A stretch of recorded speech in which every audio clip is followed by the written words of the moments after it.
বন্ধুরা, এই ভিডিওতে আপনি একটি ছবি দেখতে পাচ্ছেন যে দুজন বাইকার দুই দিকে দাঁড়িয়ে আছেন, মাঝখানে গাড়ি থেকে এই ছবিটি তোলা হয়েছে।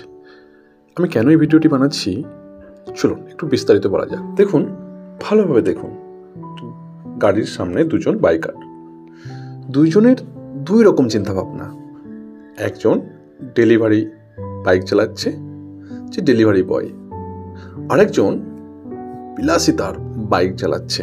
দেখুন, দুইজনের বাইক চালানোর গতি ছিল কিন্তু বেপরোয়া। কিন্তু দেখা গেছে তারা এক পর্যায়ে সিগন্যালে এসে তাদের গতি থামিয়ে দিয়েছে।